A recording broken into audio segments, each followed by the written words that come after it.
Good morning. Good morning. What's going on, everybody? What is going on, everybody? Thursday, March 6th, 8 a.m. on the dot.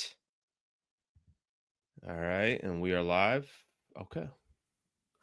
Morning, everybody. Hope everybody's doing well. Hopefully, everybody's off to a nice morning here. We got a lot to get into this morning. Cheers to everybody. No coffee. This is just tea. I told everybody I gave up coffee for Lent. My mind has no idea what's been going on for the last 3-4 days. We're just adjusting. That's it. We just got to adjust. But we'll do some tea. Good tea, by the way. I'm a ginger tea guy. Also like green tea. All right, yeah, but I love coffee, and I had to give up coffee. All right, I got a quote for everybody here, just like we did yesterday. Anybody's got any quotes out there that you want to share with everybody else you think is helpful? Throw it in the chat, and I'll read it. One who knows how to enjoy life does not need riches. One who knows how to enjoy life does not need riches. It's a good quote. Saw a quote right there.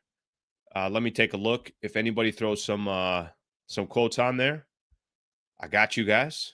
I will make sure to read it. Jesus, should I give up Lakers basketball for Lent? Probably not. I'll tell you what you should give up. Give up Clippers basketball. Give up Clippers. You won't even know that you gave it up. Harden dropped 50 last night. What the hell's going on here? Dropped 50. All right, let me give everyone a quick rundown of the show, and then we'll keep things rolling here. So I appreciate you guys hanging out. Thank you for being a part of the show. Please subscribe to the channel if you guys don't mind subscribing. I think we're literally under 100 away from 31,000. So let's get to 31K. If you're on this channel and you have not yet subscribed, please subscribe to the channel. Lakers Knicks tonight. Should be a fun game. I want to go back to last time the Lakers played the Knicks. We'll spend a little bit of time on that. Knicks really struggling against the elite teams in the league. Lakers kind of were having an issue with that. They haven't. But I'll look at both teams. One team's doing really well against the elite. The other team's really struggling against the elite. Also look back at last time Lakers played the Knicks. I mean, I think this kind of gets left in almost in the shadows. Everybody forgot about this. That's the night Luka got traded to the Lakers. So that's the night Lakers traded Anthony Davis. They traded Max Christie. It was after they got that win. If you guys remember, it was after they got that win. Once they got that W, and then the news kind of started coming out that Luka was going to be a Los Angeles Laker.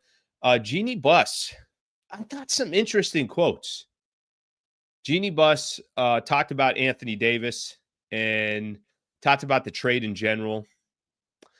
I don't really know what to make of the quotes.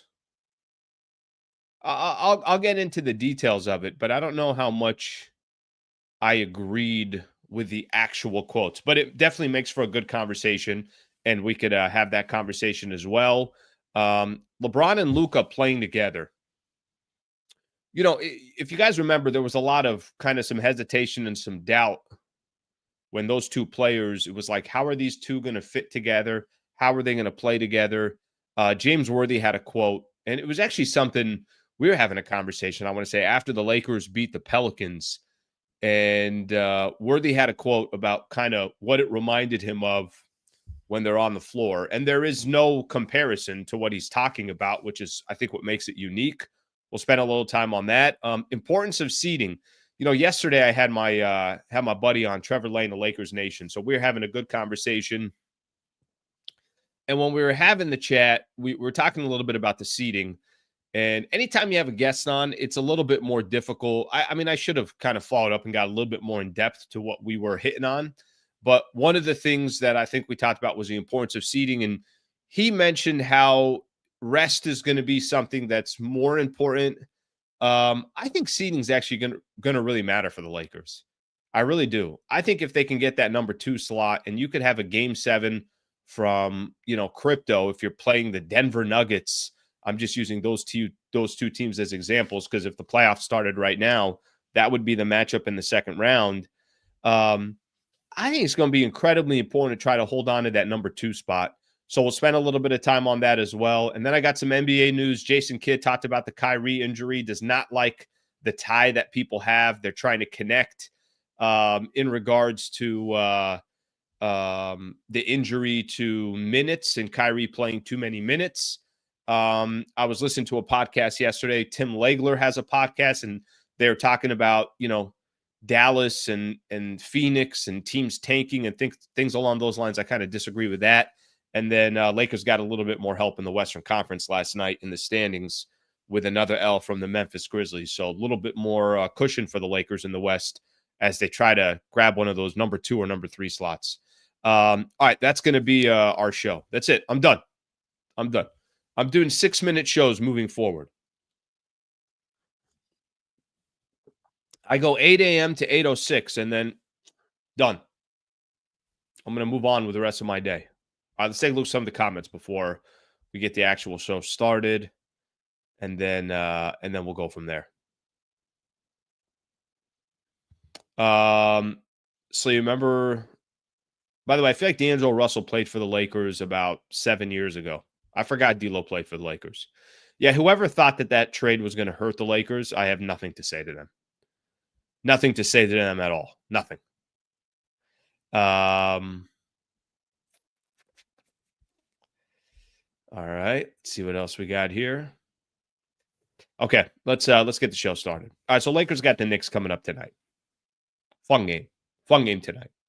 You kind of look at, it's a fun game for a lot of reasons. Even when the Knicks were really bad, or when the Lakers were going through their struggles, and they had 6 years in a row they didn't make the playoffs. Anytime the Lakers play the Knicks, it's a fun game. Kobe, every time he used to go to the Madison Square Garden, one of his favorite places to play. LeBron, one of his favorite places to play. And then, of course, when the Knicks come to town, they come to Los Angeles. All the stars are going to be lined up. You'll have a decent amount of Knicks fans that are there as well. They get a chance. Those who are living out on the West Coast but grew up on the East Coast or were a Knicks fan, this is their opportunity to go root for their squad. It's always a fun game. I always look forward to this game. I always feel like it has a little bit more juice to it. Two teams are good, and it's kind of funny. If you wanted to hypothetically, and I think the Lakers have kind of moved themselves out of this category, but there was a point of the season where I was like, you know what? Lakers and Knicks, there's a kind of a lot of comps to both of these teams. What I mean by that is there was the top 2 elite teams in the Eastern Conference, which it's still the case. You got the Boston Celtics and the Cleveland Cavaliers. And in the West, if you wanted to say, hey, it was the Denver Nuggets and the Oklahoma City Thunder, if you'd have said that a month ago, you'd be like, okay, I kind of understand that. I see that. But here, the Lakers, they've just kind of worked their way into a conversation where everybody looks at the Lakers now, and they do look at them a little different. Remember when I said I'm going to give up sneezing for Lent? I've never sneezed more in my life since I said that. Maybe God has a message for me. But the Lakers have just kind of worked their way into this conversation of like, yeah, no, this is not going to be, Lakers are not going to be playing second fiddle in the West. Okay, that's fine. OKC runs everything. But at the end of the day, Lakers have definitely worked their way into the conversation of the elite teams in the NBA and the elite team, certainly in the Western Conference. Lakers and the Knicks. I think tonight, if you look at the NBA standings from a record perspective, both teams very close to each other as far as what they look at. The Knicks 40-21, the Lakers 39-21. But both teams, how they kind of got to where they are is wildly different. The Knicks, I know, are really, really struggling against the elite teams in the NBA. Here, the Lakers, they've won 19 of their last 23. They've put themselves in a position where everyone in the league is talking about the Lakers. But I don't think you should look at the last matchup that the Lakers had against New York and say to yourself, oh, well, this is going to be a walk in the park, because last time Lakers played them in New York, they blew them out of the water. I don't think you should look at it that way. And, I've talked a little bit about this, that this matchup coming up was really the start of this 5-game stretch for the Lakers where they're going to have these crazy tests coming up. And it starts tonight against New York. So you got the Knicks. Still got a game at Boston coming up on Saturday. You got Brooklyn kind of squeezed in there. Then you're at Milwaukee, and then you're at Denver. And those are going to be back-to-back Thursday and a Friday of next week. So you got 5 straight games where you're like, damn, it's going to be some elite basketball here. It's going to be some great challenges for the Lakers. I go back to the last matchup these two teams had. Um, it's really hard to take much from the last time the Lakers and the Knicks played each other. And we'll kind of link back to what happened right after that game, and Lakers end up trading for Luka after that game. But this is all who played in that last game. The starting lineup: Rui Hachimura, he's been out. LeBron James, obviously there. Jackson Hayes, obviously there. Austin Reeves, he's been out. Max Christie, he's part of the Dallas Mavericks. That game that the Lakers won, they didn't have Anthony Davis available. Remember, AD had flew back to LA, so he wasn't even in New York. He wasn't even in town with the Lakers on that road trip. He flew back, I want to say, after that Philly game. So I mention all this because Lakers were phenomenal in that game against the Knicks. Why were they phenomenal? Because they held Karl Anthony Towns to 3 of 12 from the field. Jalen Brunson was just 7 of 18 from the field. Lakers were great for a lot of different reasons, but they were great primarily because of what they were doing defensively. That was kind of the start of the Lakers being able to have really great success, even when Anthony Davis wasn't there, and even on the defensive side, and it still continued to today. But I don't think you should take too much from that game because, like I said, the rosters are completely different. I mean, the Knicks, I think it was OG Anunoby that got injured in that game, and a lot of people thought, "Oh my gosh, is this going to be a really bad injury?" But he's all, obviously all good to go now. The good news, the Austin Reeves portion that we've been talking about, when is Austin Reeves going to come back? He's listed as probable tonight against the Knicks, so that's obviously good news right there. Still probably going to be without Rui. That's going to probably be a second there. But looks like Austin Reeves is going to come back. So anyways, I think the point that I'm trying to make is you can't take too much away from what the Lakers did against the Knicks in that first game that they played against them. But also, they've been incredibly successful since that stretch of games, even before that stretch of games. And defensively, they've almost been the same team. And that primarily is with Jackson Hayes at center and not Anthony Davis. So should be a good one tonight against the Knicks. Just to kind of go back here for a quick second, and then I want to get into the Knicks struggles versus elite teams, and then go from there. So one of the things I'll say about that game against the Knicks, it's kind of such a trip because that was on February 1st. Remember how hyped people were about the Lakers beating the Knicks? And then I remember, I should actually post it. There, I have a clip here, about maybe 8 minutes or so, that kind of similar. It's like I ended up doing a 3+ hour show that night because I was just about to wrap the Lakers and the Knicks post game, and I was literally starting to talk about the next game that the Lakers had, which I think was against the Clippers. And then the Shams tweet comes up. Then everybody's kind of just looking back, and it's like, okay, yeah, well, this clearly isn't real. And then Shams sends another tweet, and it's like, well, that's exactly what a hacker would do. They would send a follow-up tweet telling everybody, yeah, this is real. And then, obviously we know what happens from there. Eventually get confirmations on it. ESPN reports on it. It's everywhere. And nobody really talked about the Lakers and the Knicks game because there really wasn't much to talk about. But I know for that 1 hour that the Lakers beat the Knicks and the news hadn't come out yet, Laker fans were hyped, incredibly hyped. They're saying to themselves like, oh my gosh, you know what? Maybe this is a different team. They had just beat Boston. Then they followed up with the Knicks. There was a time where the Lakers, I know, struggled against teams over 500. I want to say they were only 7-14 against teams over 500.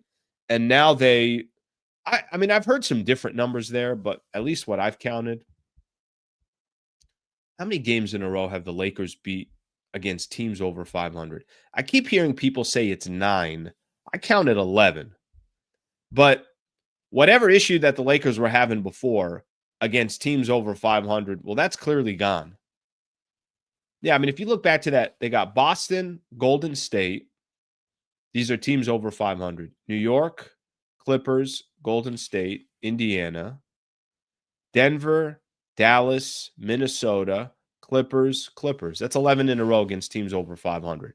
So this is going to be another chance against a team over 500. Like I mentioned before, it was a really impressive win, but it's not something people got to enjoy because right after that, the trade for Luka happens. But Lakers playing phenomenal ball, and they got a team against the Knicks here that I think is going to be a real challenge tonight. And Knicks will be looking for a little payback. So one of the things that is associated with the New York Knicks And then we'll get into some of this Jeanie conversation because I think that's an interesting conversation as well. One of the conversations about the Knicks, there was literally an article this morning in on ESPN why the Knicks are 0-7 against Boston, Cleveland, and OKC, and how do they fix it? So the Knicks' problem is not necessarily that they're playing teams that are just over 500 and losing. The Knicks' problem is against the elite of the elite. That's where the Knicks struggle. I'll tell you this. What the Cavs are this year, and I'm not saying 10 losses, but what the Cavs are this year is kind of what the Knicks were supposed to be. Knicks, by the way, if you go look at that starting lineup, that's as elite of a starting lineup as you can get in the league. Jalen Brunson, Josh Hart, Mikal Bridges, OG Anunoby, and Karl Anthony Towns. That's as good as a starting five as there is in the league. It's not better than Boston. I think it's on par with Cleveland. It's a really, really good starting lineup on paper. You know, whatever happens after that, happens after that. But at least on paper, that's how good that starting lineup is. Okay, so this is why I mentioned that. I mentioned it because they're supposed to be in the category where they are hanging with OKC, or they're hanging with Cleveland, or they're hanging with the Boston Celtics. So they're 0-7 against teams like that. And again, the reason why I mention this too is because when you get past the Thunder, the Cavs, and the Celtics, the next best team in the NBA record-wise is the Lakers. And they also, you know, they could have thrown Lakers into that category as well. If you're talking about just the elite in the NBA, that's top 4, top 5 teams in the Western Conference. That means technically the Knicks are now 0-8 against teams that are top 5 in the NBA. I don't know if they are against Denver, but Lakers have a better record than Denver, so that's why I'm not including Denver. But they're not just losing games. They're getting demolished against squads. They lost by 37 against the Cavs not too long ago. I'm looking at the 0-7 record that we have here. And like I said, with that lineup that they have and the amount of trades or the amount of picks they gave up for Mikal Bridges, for the amount of picks they gave up for Karl Anthony Towns, they're in a win mode now. That doesn't mean that they can't, you know, have success next year or anything like that. It doesn't mean their window is closing, but they're in a win now mode. So they've really struggled, and I think that's some good news for the Lakers. They've really struggled against the elite teams in the NBA, and obviously Lakers are one of those elite teams right now. Here are their losses. This is what I was going to talk about with the Knicks, because I popped this up schedule-wise. Got a good record. Here's their problem. Lost by 13 against the Celtics. Lost by 37 against the Cleveland Cavaliers. Lost by 27 against the Boston Celtics. Lost by 16 against the Lakers. I mean, their losses, they don't have many of them, but when they do lose, they're losing by double digits against these top 5 teams in the NBA. Lost by 25 against OKC. Had another loss by 10 against the Oklahoma City Thunder. So it just kind of shows how the Knicks are doing specifically against the elite in the NBA, and we'll see if the Lakers are able to obviously capitalize off of that.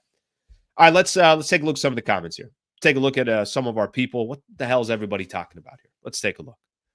People saying I love Luka. People saying Luka Magic. Yeah, he changes everything.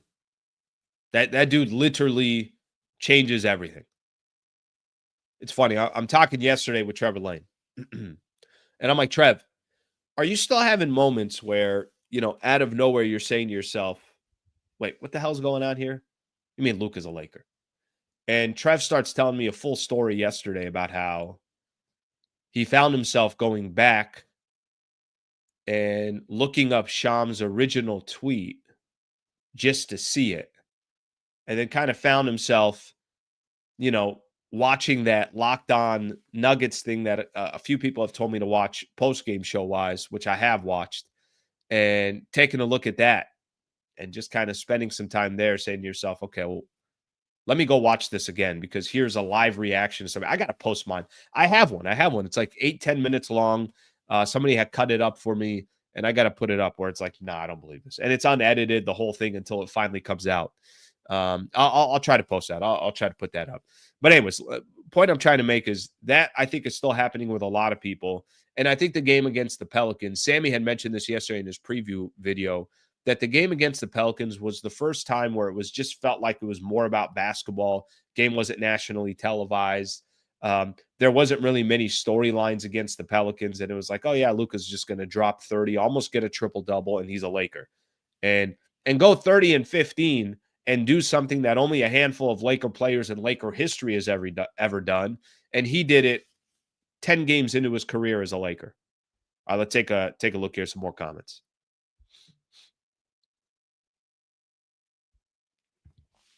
How was it to play in MSG? It was incredible. Greatest arena ever. The cockroaches were big enough for us to use a benches in the locker room. It's New York. It comes with it. Good afternoon, Slee. Big Laker fan from the UK. Love watching your morning shows, and it's the only show I could watch live. Thank you, brother. I appreciate you very much. James, thank you for watching from the UK. Look at afternoon over there for him. All right, let's see what else we got here. Spanking the Knicks tonight. I'm calling it. You guys will remember you when they do.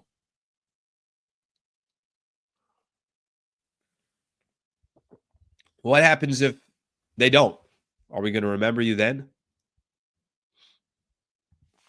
The Knicks, New York, most important game of the season, barometer game versus the greatest team in NBA history. You're talking about for the Knicks? For the Knicks, it's a very, very important game. It's a very, very important game for the Knicks. By the way, it has to be because they have all this chatter and conversation about struggle. I mean, here's who they're going to get in the second round if the playoffs started right now. They're going to get Boston in the second round. Does anybody think they're beating Boston in the second round of the playoffs? No, I don't think that's happening.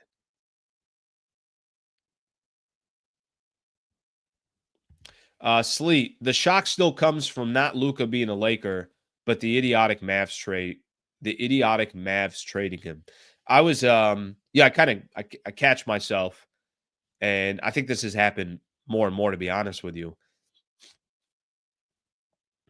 I've caught myself watching some more of like the Dallas side of things, especially now that the Kyrie injury just happened too. It's like it's just not getting any easier for Mavs fans. It's not getting any easier for that Mavs franchise. But with that being said, I was watching something yesterday, and I think it was a radio show that brought in one of these guys from All Sports Dallas, All City Dallas, and the conversations that the broadcasters were asking the guy that covers the Mavs was like, basically it was, okay, do they now trade Anthony Davis in the summer?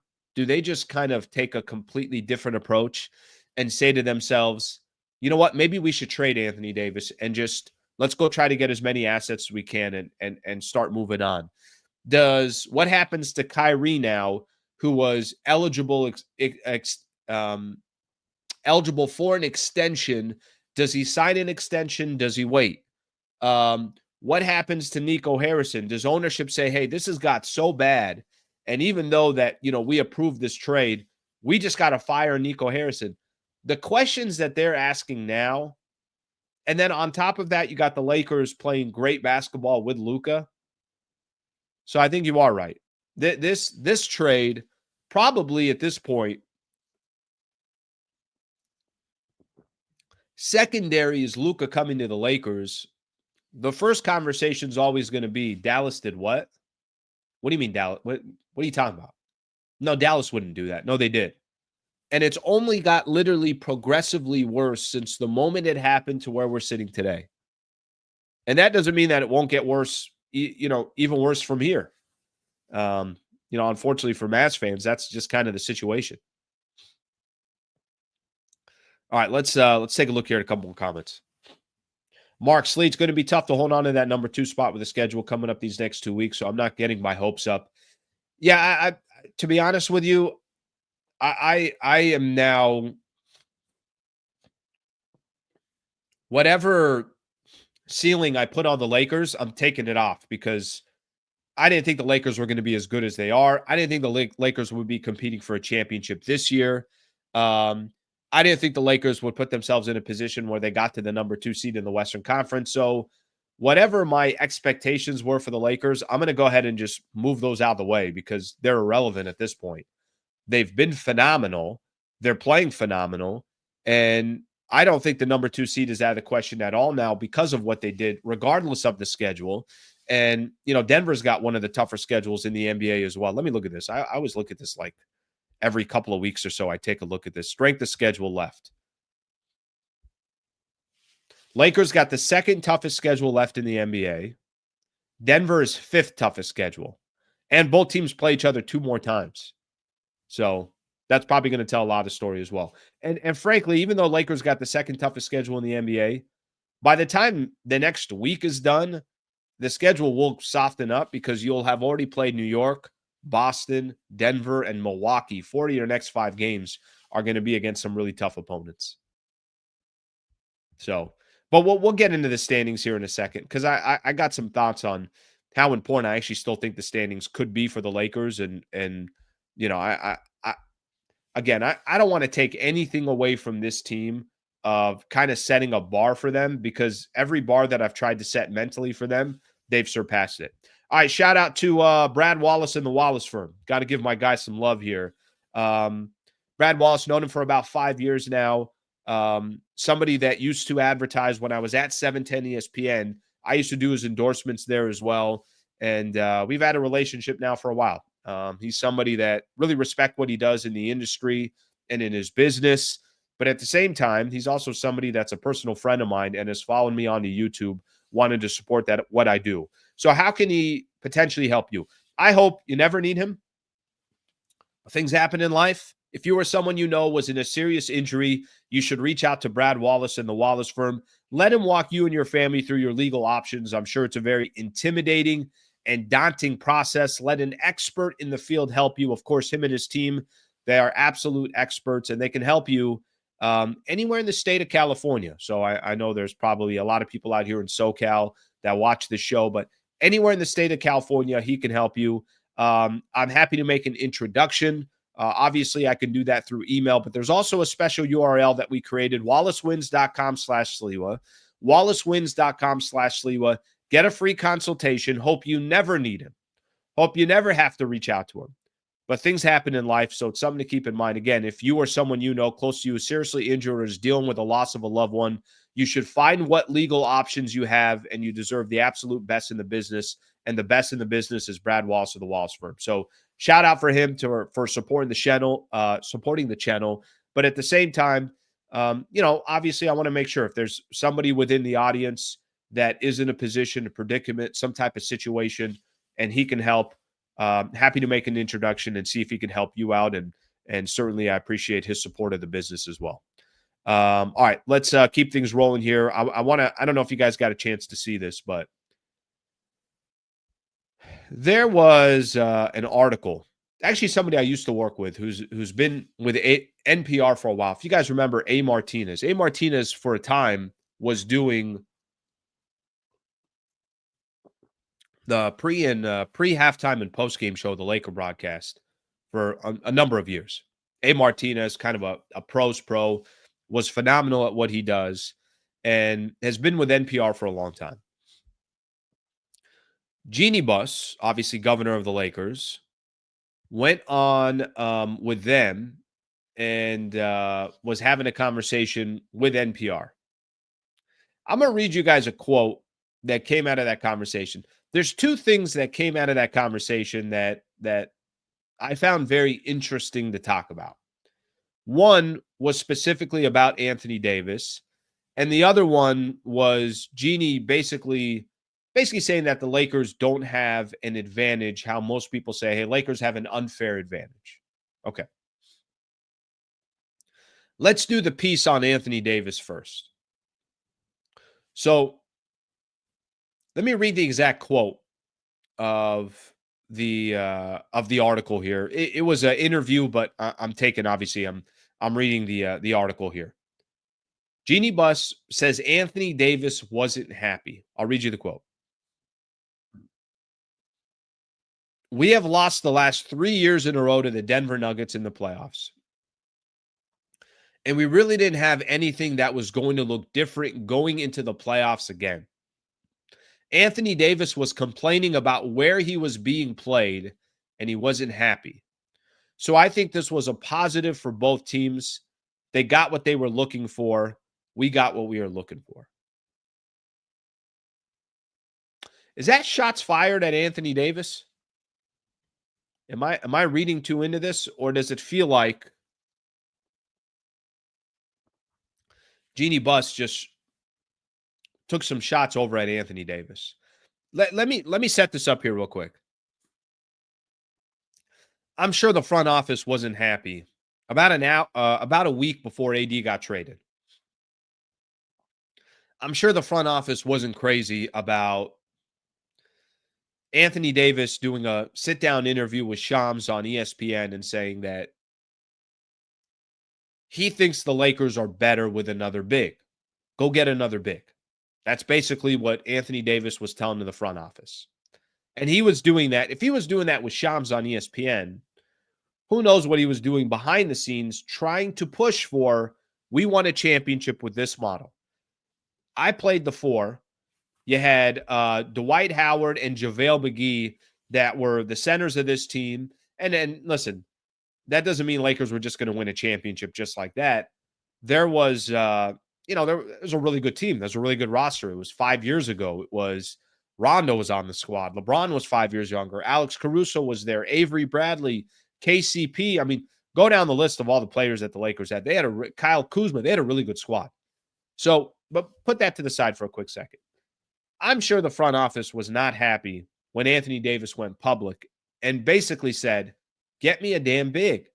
Trade deadline's coming up. This was leading up to the trade deadline. You had people like me, and I'm sure many other people out there as well, saying, Rob, go, even if you have to overpay, make sure Anthony Davis is happy. I mean, nobody thought in their right mind Anthony Davis was actually going to get traded, let alone get traded for Luka Doncic. I mean, it makes no sense, and it will never make any sense. But nobody thought AD was going to get traded. Everybody just assumed AD's the future of the Los Angeles Lakers. Everything's going to run through Anthony Davis. Eventually, LeBron's not going to be here, and they're going to go spend that money on another star to pair up with Anthony Davis. I'm sure the front office was saying to themselves, did this guy just go on public television and tell everybody that, first off, it's not going to help Rob Pelinka's negotiations, even though everybody knew AD wanted to play with another big, but it's certainly not going to help him in any negotiation, knowing that that's how Anthony Davis felt. That's what AD wanted. And he goes and tells Shams about it. But when I read this quote from Jeanie, we have lost the last 3 years in a row to Denver in the playoffs. We really didn't have anything that was going to look different going into the playoffs again. Anthony Davis was complaining about where he was being played and he wasn't happy. So I think this was a positive for both teams. They got what they were looking for. We got what we were looking for. I don't think she needs to justify anything. I don't think there's anything to justify. And I don't think she needs to say Anthony Davis was complaining. He wasn't happy. So this was a positive for both teams. I don't think many people thought Anthony Davis was wrong in what he was requesting. I think a lot of Laker fans were sitting back and saying, guys, this was the model that helped you win a championship. Let's go back to that model. I mean, the Lakers have been basically looking for a big the last couple of years. I mean, think about all the names that have been rumored around the Lakers for the last couple of years. Just this year, it was guys like Miles Turner. It was guys like, I know there's a different class of big men. Nick Claxton. It was Jonas Valanciunas. It was Jakob Poeltl. Lakers were kind of just doing anything they can. Or at least people were throwing names everywhere, just kind of saying like, hey, you got to get Anthony Davis another big. I don't know if I agree with Jeanie on this.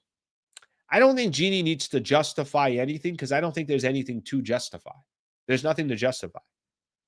If Jeanie simply says,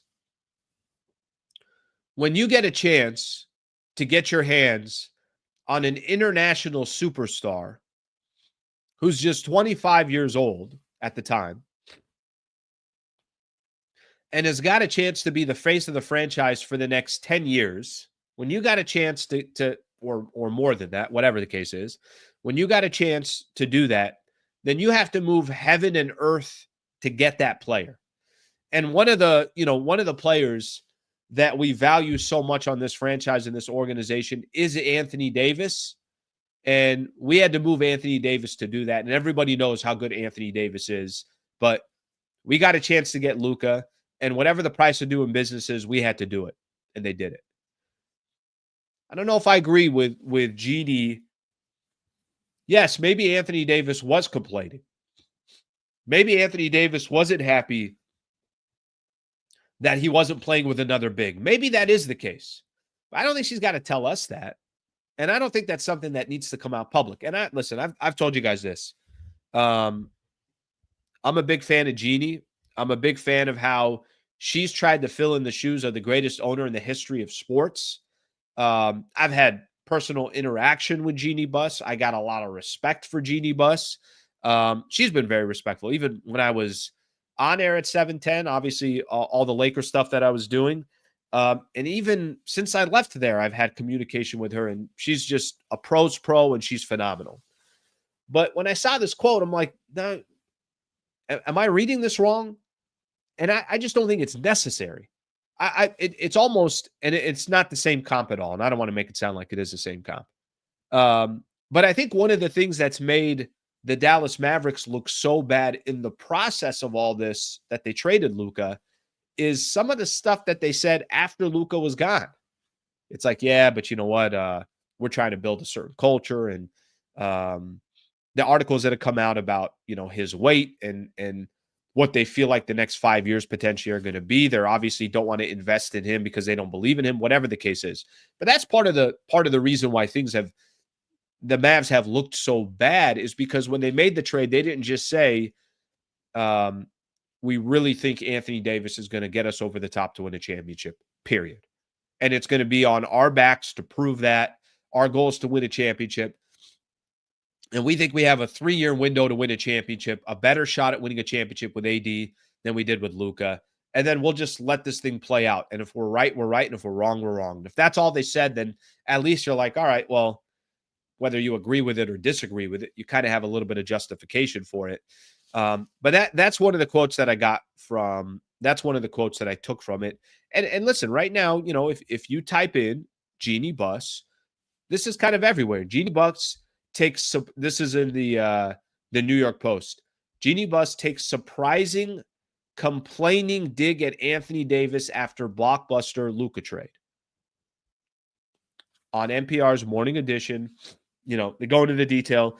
Anthony Davis was complaining. They got what they were looking for. We got what we were looking for. And I didn't realize it was going to be international news like it was. But that's the power of the Lakers brand and its ability to draw big names who want to write their own chapter in Lakers history. I guess at the end of the day, and I haven't looked at the comments, so I'm going to look at the comments here in just a second. At the end of the day, for me, I don't think there's anything anybody from the Lakers have to say to justify the trade. Nothing. There's nothing to justify. We got a chance to get an international superstar who has not even entered his prime, won't even reach his prime for a couple of years. And we got to lose one of the best big men in the league in Anthony Davis. That's the price of doing business, and that's why we did it. God bless Anthony Davis. He was amazing. Got us an NBA championship, and I got nothing but love for him. That's it. There was another quote. By the way, the piece, too, about Lakers needed a new piece after losing to the Nuggets in the playoffs the last 3 years. 2 years, right? I think it was 2 years. They lost to the Nuggets before then, too. We know what's happened the last 2 years, so we understand what's happened to the Lakers in the playoff matchups against the Nuggets. Nuggets have completely dominated them. But is anybody saying that's because of AD? Not because of AD. But the idea of making a change because of that, I'm okay with that. But guys, this also fell kind of in their hands here, because I don't think anybody thought Luka was going to be available. I don't think obviously, I don't think anybody from the Lakers thought Nico was going to be available until Nico Harrison made him available. All right, let's take a look at some of the comments here. Let's take a look at some of the comments here. I'm actually curious. I'm curious if people are going to have. I'm curious if people are going to agree maybe more with Jeanie, or if there's going to be a little bit of maybe some sympathy towards Anthony Davis. It's like, all right, well, we don't need to really do that. All right, let's see what we got here. Professor, thank you for the chat here, buddy. AD doesn't realize the NBA has moved on from a Twin Towers model. He is a 5 in today's NBA. The Lakers are proving that in real time. But let me stop you here for a second. Because if AD didn't realize that, how come every single Laker fan out there was also asking for another big with Anthony Davis? I don't think this necessarily is the model has moved on. Let me give you guys some examples here. The Bucks still use Brook Lopez and Giannis Antetokounmpo. Jokic is a real 5, so that's a little bit different. But it's Jokic and Aaron Gordon, so you can't really compare that one. I don't think that's a good comp. And I know there aren't that many great centers in the NBA. I think for Anthony Davis, it was more, let me just be able to kind of balance this as we need it. Yeah, there's going to be times where I'm going to play the 5. I know that, but there's going to be times where I think it's better for me to play the 4.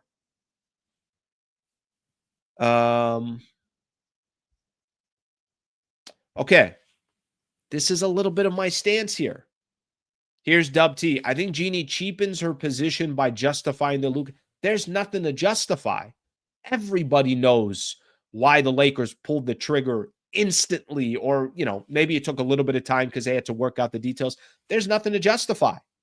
You got Luka. And again, maybe Jeanie wasn't trying to make it come off this way, or maybe she was. I have no idea. I really don't. And I'm this is just an assumption here. But it came off as taking a shot at AD, and I just don't think that's necessary. I don't think the Lakers got to play in that game. I don't think they have to do that at all. And oh, by the way, let's kind of think about Anthony Davis here for a second. AD helped you win an NBA championship. Was a very, very, very important piece to winning a championship. And I think most Laker fans, they got nothing but love for Anthony Davis. Let's take a look at a couple more of the comments here. More professional to leave it alone. Okay, so maybe I'm not crazy here. Maybe that's where but here's the one thing that I will tell you. Jeanie is a pros pro. Jeanie's not looking, A, she's not looking for the attention, and B, she's not looking to take any shots at anybody. That's not Jeanie Buss. That's why I'm a little bit like, that's why those quotes confuse me a little bit. I'm like, was she trying to say something different, or was she making a direct, hey, AD, you wanted to go play for another big, go play with another big. You got bigs over there in Dallas. You got what you were looking for. We got what we were looking for. Well, I don't know if the Lakers were looking for Luka Doncic. I think Luka kind of just ended up at the front door. Let's take a look at some more of these.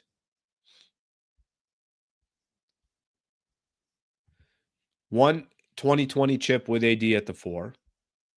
And I know the game is always changing. I know it's always evolving, but that is the model of how the Lakers won that championship. And like I said from the beginning, they had so many good players. No need to pile on AD. He served his purpose. All right, let's get another one. Gigi didn't need to do that because what AD said was true. Okay, a little bit more of my point there too.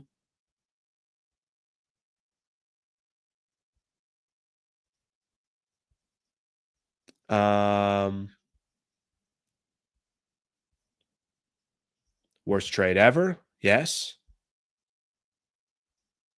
AD wanted to play the 4, but LeBron was better at the 4. I'll tell you this.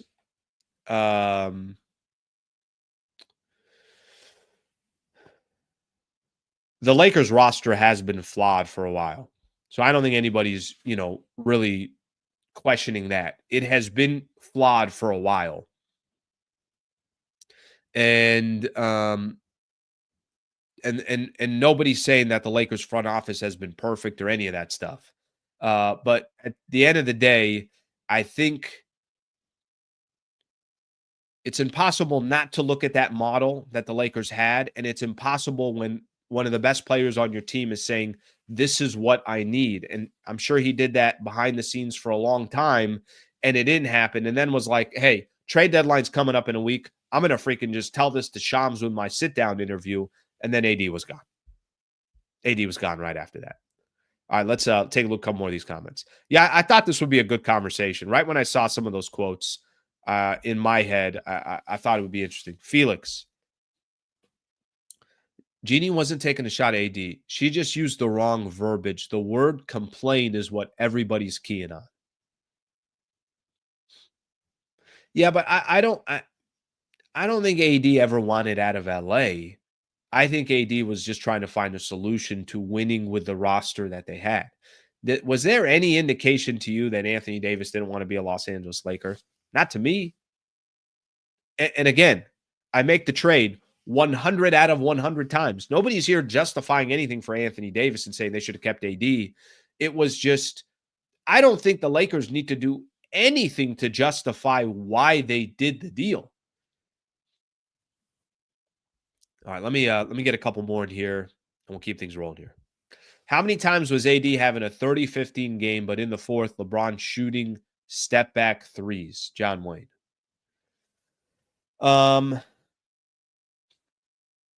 Yeah, but how many times also would we look at Anthony Davis and say, where did AD go in the fourth quarter? How come AD isn't more involved? And was that LeBron's responsibility? Okay, maybe some of that was LeBron's responsibility. Maybe some of that was Darvin Ham's responsibility. But AD holds responsibility in that as well. John, thank you for the super, brother. I appreciate you, brother. Thank you very much. John Wayne with another one here. The Lakers' conundrum is that LeBron fills the stat sheets but doesn't close games. They never gave AD the opportunity to do so. We'll see if Luka can. Yeah, but let me. I think there's a. I've noticed with LeBron in the short amount of time that he's been a Laker. Tell you what I've noticed. I noticed that there are certain alphas out there that they don't know how to not be an alpha. Yeah, if the game's on the line and the pressure's on, this is what I do. You know what I've noticed with Luka and LeBron together? I've noticed that LeBron has been like, yeah, that's just probably a better option right now. And he has no hesitation of saying, give me the ball. I'll take over here. Let me make your life a little bit easier. I'll take over. I've never viewed LeBron as a selfish player. And I guarantee you, if there were times that Anthony Davis was saying, give me the damn ball, feed me the damn ball, like Shaq used to do, and some of these other guys, everything goes through me. And he was delivering on that front in the fourth quarter late. Jokic now has 5 fouls, and there's just no stopping AD. You think LeBron's going to say, no, I need the ball? I don't think he's going to do that. I don't think LeBron's going to do that. And haven't you noticed so far with LeBron and Luka together, haven't you noticed there's been plenty of times LeBron, by the way, LeBron has publicly gone out and said, like, hey, I'll be wide receiver, he's quarterback, but he doesn't even need to say anything. Go watch the way they play together. Who's bringing up the ball? Who's making most of the decisions? Who's setting up guys like Jackson Hayes and, Gabe Vincent, and go down the list of all? It's Luka. And that's not taken away from LeBron and his stat sheet. I think there's too much made about LeBron and him trying to stat pat and all that stuff. LeBron's trying to win. And if he doesn't have another alpha on his team that wants to take over, well, LeBron's just naturally going to do it himself. Thank you for the super, brother. John, I appreciate both of them, brother. We don't have to agree either. We could disagree and still be friends on here. All right, let's get another one here. Had AD been the 4, then LeBron is the 3. Not ideal.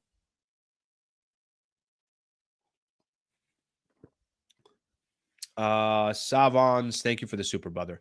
I just have a very difficult time right now. I know how many people over the years have been saying Lakers need another big with AD. And they've gave the model.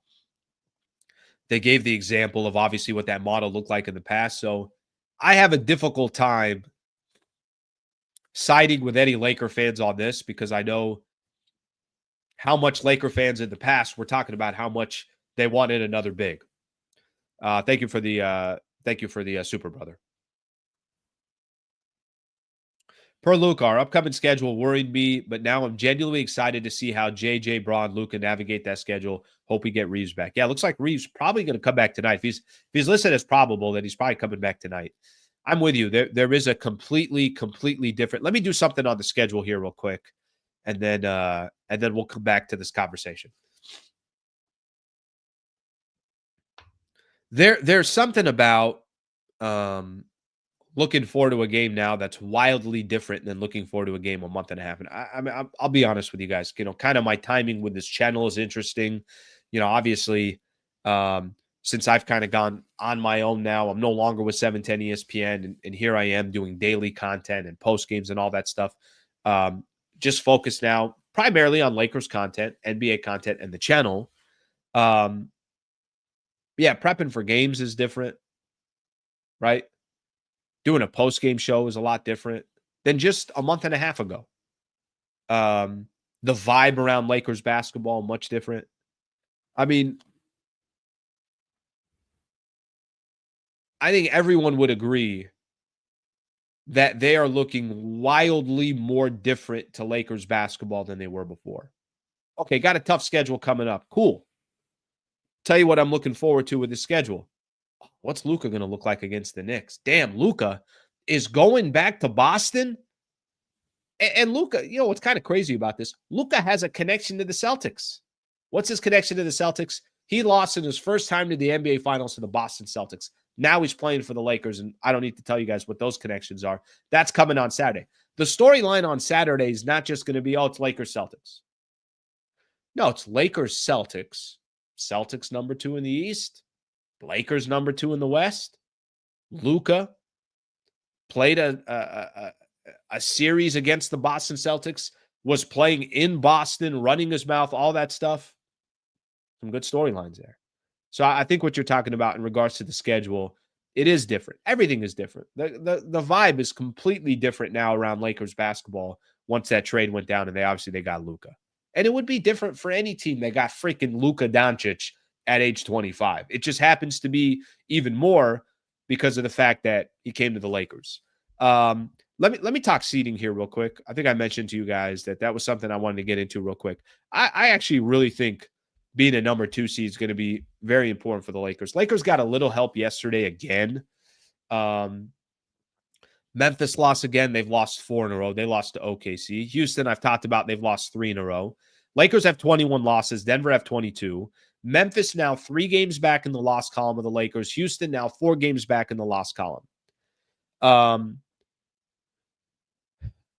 Yesterday, I was talking to Trevor, and we are talking about kind of balancing this. Lakers got a crazy schedule coming up here. I mean, they jam-packed a lot of games for the Lakers. Part of that has to do with, obviously the LA Fires. So 2 games for the Lakers got postponed. They already played one of them. That was against Charlotte. They'll have another game. One of the games is against San Antonio that they're going to kind of squeeze in there. But the schedule's tough. Second hardest schedule left in the NBA.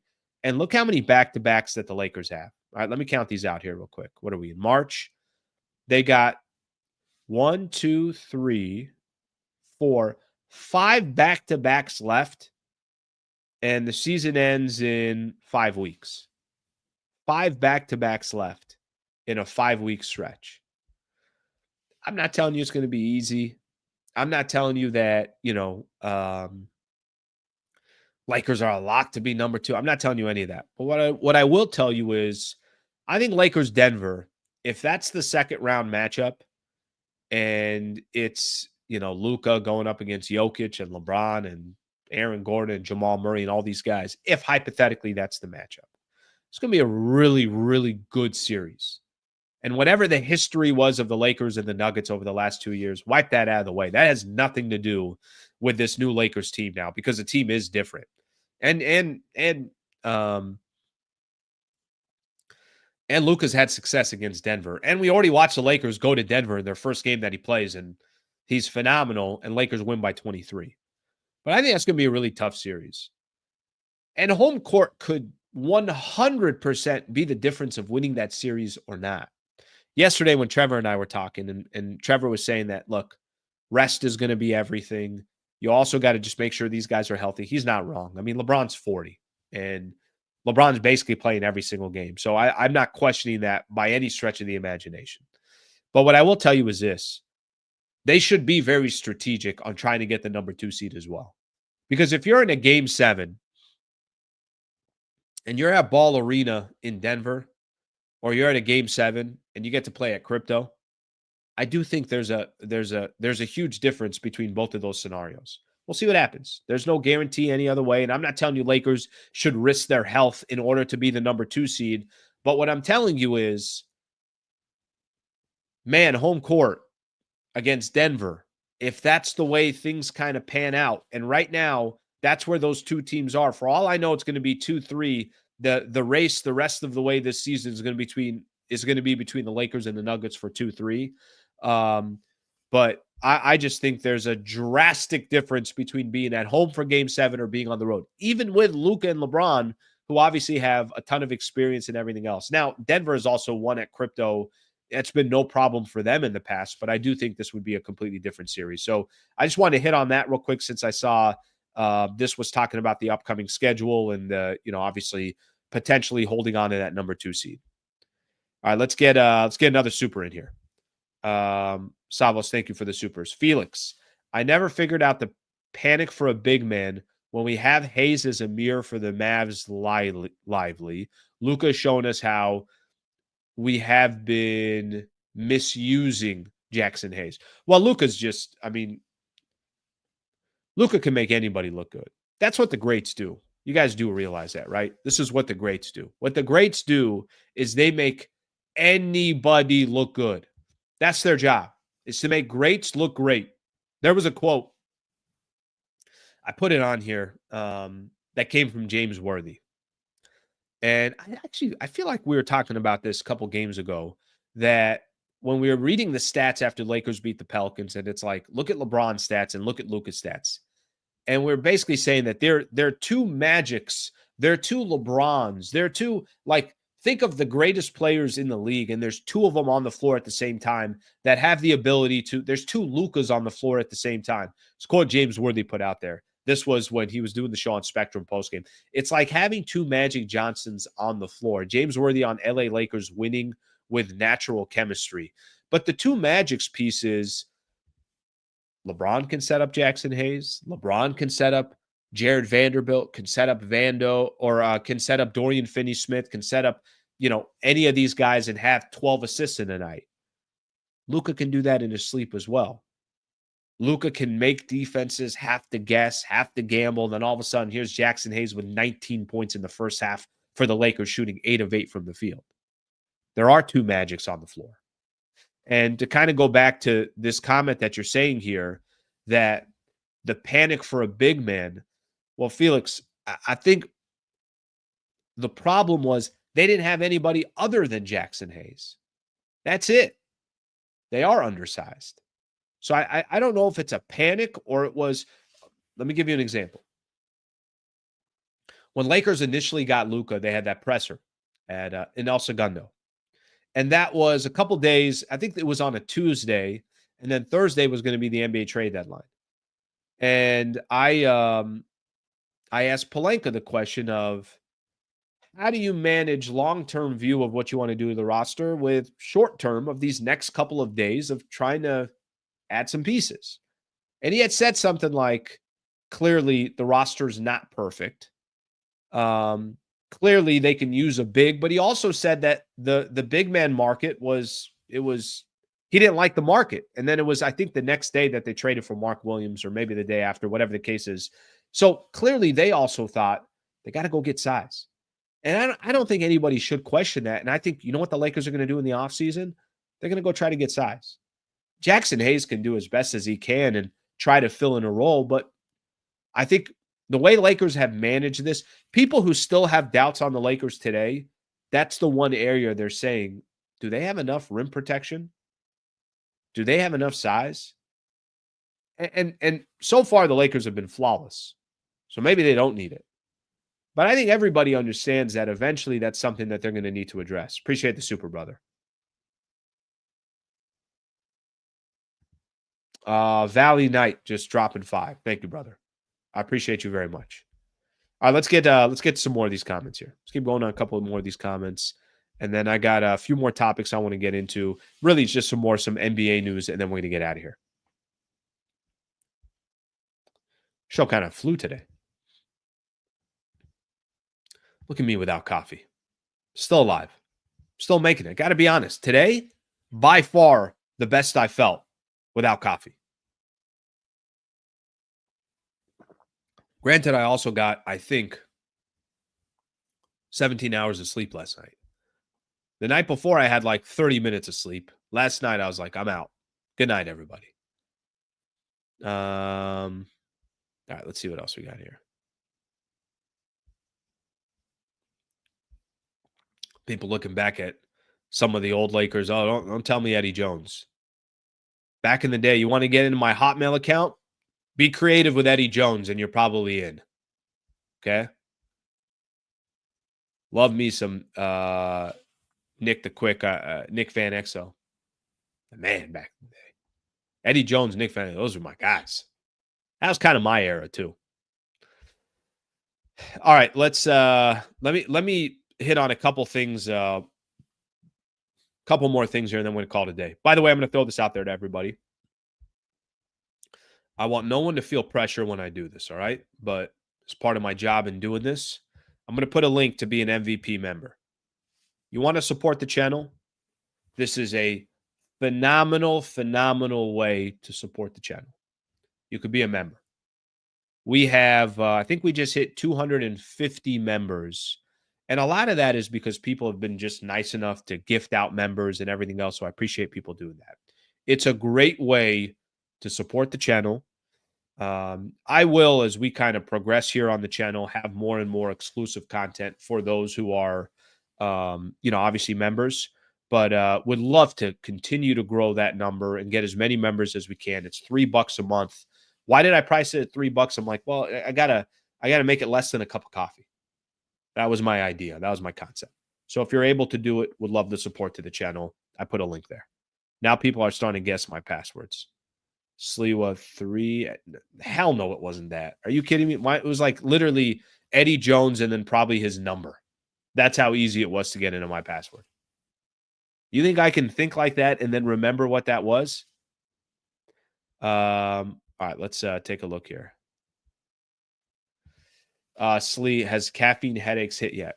So I'm still drinking tea, so they really haven't, to be honest with you. But yeah, that's not easy. No coffee. You're crazy, Slee. I agree with you. I am crazy. We'll do it for Lent. Yep, Slee on his Lent fast. No coffee, no nightclubs. No, nightclubs I'm still in. Yeah, nightclubs. The Lord above has said, Slee, you can still attend nightclubs.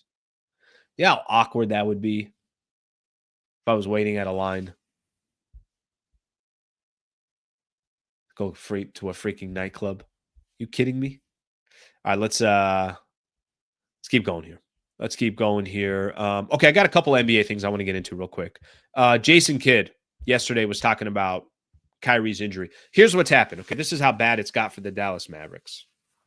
How bad it's got for the Dallas Mavericks is the moment Kyrie Irving gets injured, tears his ACL, he's going to be out. Listen, the worst part about this injury for Kyrie Irving, again, a couple NBA things I'll get into, and then last couple of comments, and then we'll call it a day. But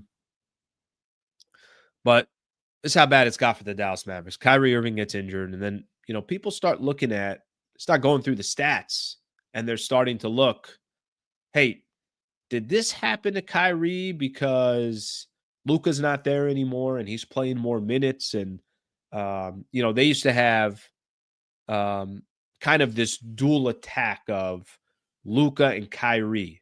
Luka can get some moments to rest. Kyrie can get some moments to rest. It's not all on one person's shoulder. And Kyrie obviously now trying to do this without Luka, without Anthony Davis, without Lively, without go down the list of all the players that have been missing for Dallas. Just really, really sad what's happened to that franchise from an injuries perspective. Okay.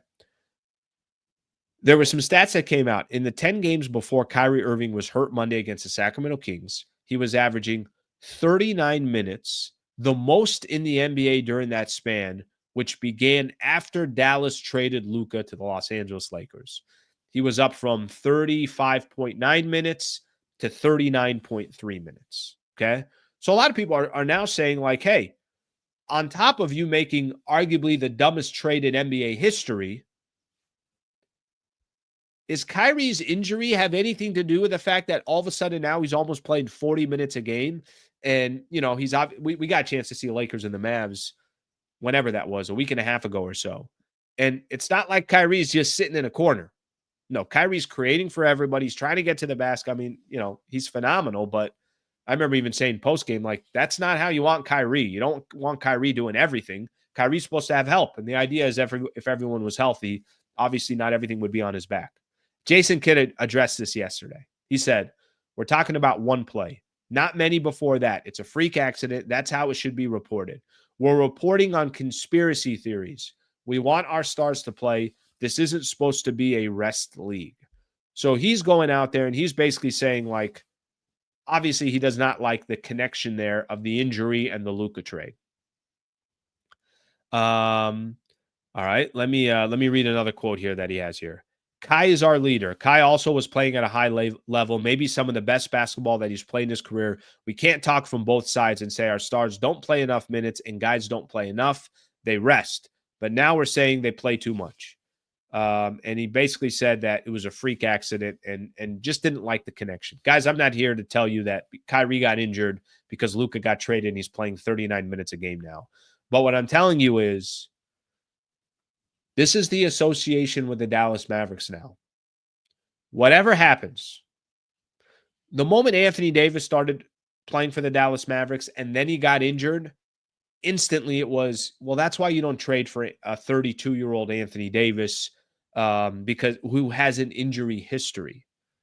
And I think this is the position that the Mavs are in now. No matter what happens, the connection will always be there, and it will tie back to Luka, and it will tie back to the trade, and it will tie back to ownership and Nico Harrison. So obviously feel very bad for Kyrie. I've talked about that before. He's phenomenal to watch play the game of basketball, and to have that type of an injury, the problem now with them is they could very well not have Kyrie back for 12 months. Maybe it's 9 months. Maybe it's I think there's a good chance that by the time you get to January 1st, 2026, I have no idea if Kyrie Irving's going to be playing for the Dallas Mavericks because of that injury. Okay, final thing I want to get into real quick. I'll look at the last comments and then we'll call it a day. Listening to some podcasts yesterday, and one of the conversations were, should Dallas just start tanking? No, that's it. Don't play Anthony Davis. We saw a report from Shams that they might, call it a day for Anthony Davis. Phoenix. Should Phoenix start tanking? You know what? What's the point of making the playing game? How far back are they now? Phoenix Suns. What a joke they've been this year. This is how far. Dallas has lost 3 games in a row. They're 32-31. Phoenix 29-33. So they're technically 2 games back, 2.5 games back from the number 10 spot to try to, make the playoffs through the play-in tournament. Okay. So let me just hit on this real quick. I really don't understand if Anthony Davis, let's just say, is hypothetically healthy, and then Gafford is healthy and Lively. Let's play hypotheticals here. So you don't want to play him and try to make the playoffs? Your squad just traded Luka Doncic, and you only have so many windows here that are available. And I'm not telling you that the Mavs are going to go compete for an NBA championship. But doesn't the fan base deserve that you don't just call it a season? You see, it's different in Philly because Philly clearly isn't going to go anywhere. Joel Embiid, God knows when he's going to play again in his situation. We know he's out for the season. Um, Paul George is kind of in and out of the lineup. We'll see what happens with him. And they have a protected pick that they're basically the more losses they have, the better chance they have of keeping their pick. If not, it goes to, of course, the Oklahoma City Thunder, who I think has everybody's pick. But let me just understand this. Is there really conversations that the Dallas Mavericks should not try to make the playoffs? So that's it. Just you trade Luka. Kyrie's out. I understand that. But let's just say Anthony Davis is 100% healthy in 2 weeks. You just shut him down and not try to make the playoffs? The Phoenix Suns. They got Bradley Beal, Devin Booker, and Kevin Durant. Are they just going to try not to make the postseason? I mean, I have a difficult time I don't care if they got kicked out in the play-in tournament. Are we just not even going to try anymore? Let's just say hypothetically, shit happens once you get in the playoffs. Anything can happen. Let's just say Phoenix got in and a couple of teams that they were facing weren't 100% healthy and they found themselves winning a round or two. You never know what can happen. I'll tell you the one thing that guarantees you nothing happens if you just wave the flag and give up.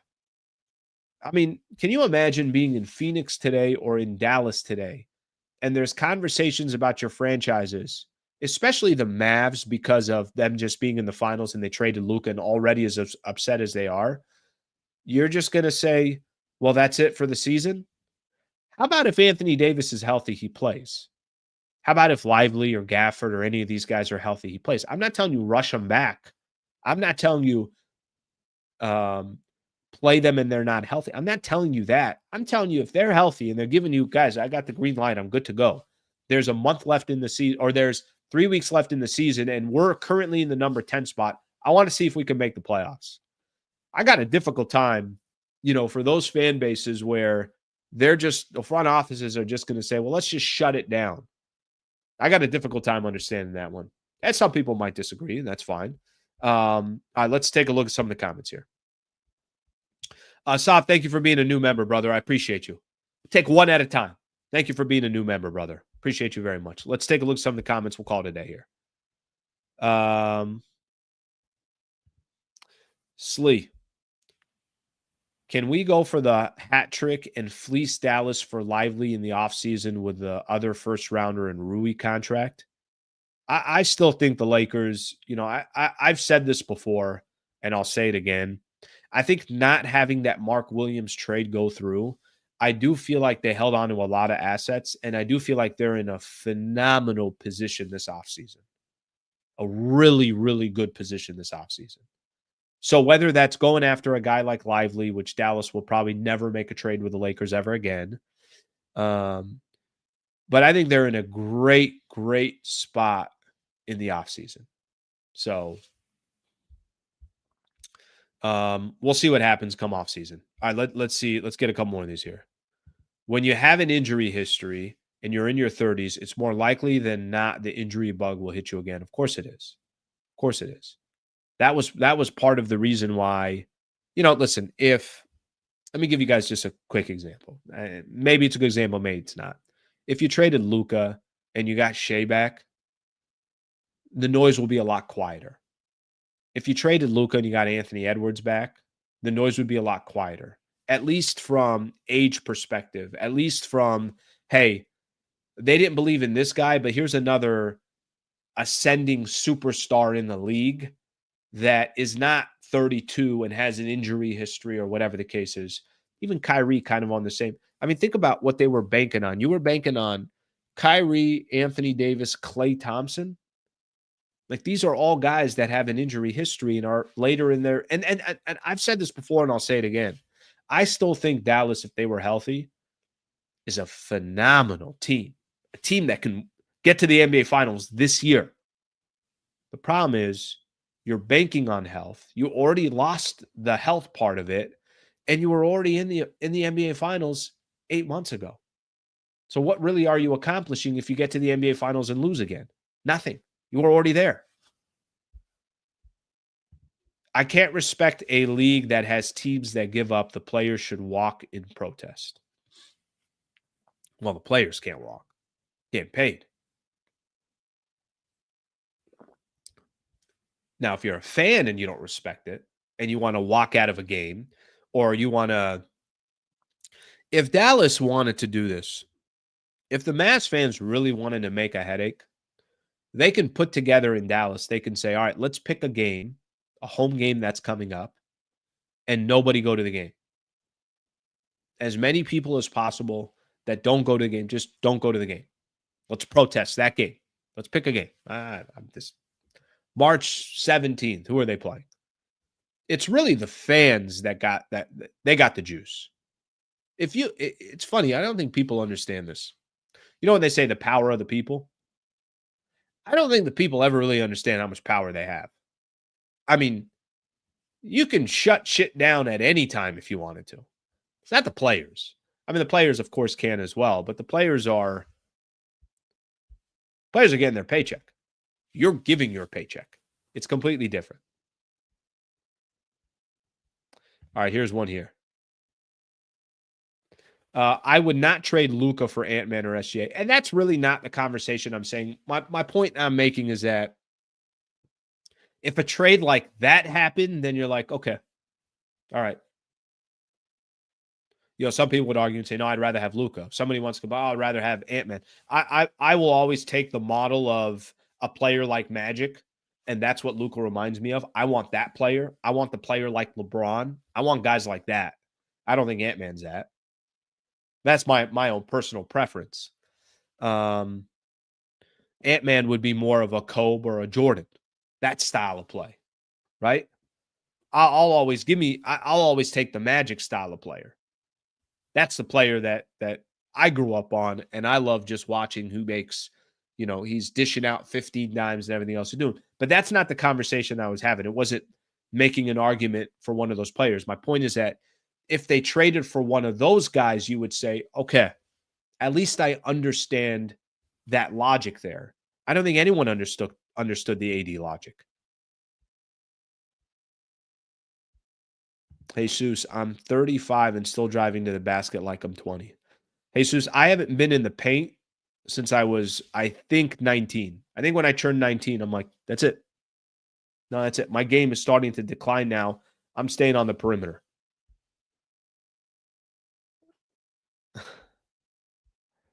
All right, let's see what else we got here.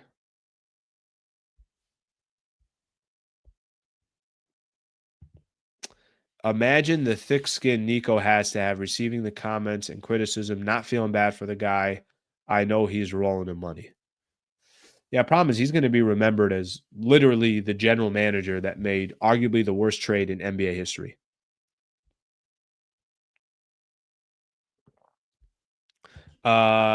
Yeah, that ain't happening. Dino, it's time for Dallas fans to stop crying and move on. It's a business decision at the end of the day.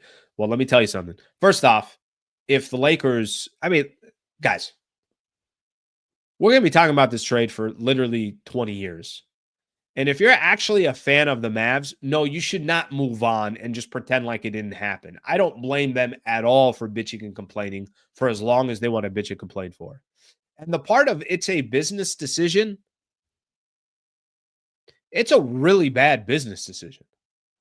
It's a really bad business decision. If we're just talking business, it's a really bad. Now, you can make the argument, hey, you pay him that 350 mil or 340, whatever he's due, and what's it going to look like down the road?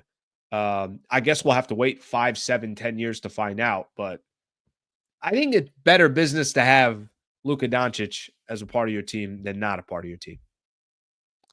All right, my people, that's all we got. Good work today. Good work today. Am I done for the day? Of course I'm not. Got a post-game show coming up tonight. Lakers taking on the New York Knicks. That's going to be tonight. What's tip-off? 7? I think tonight's 7, right? Double check here.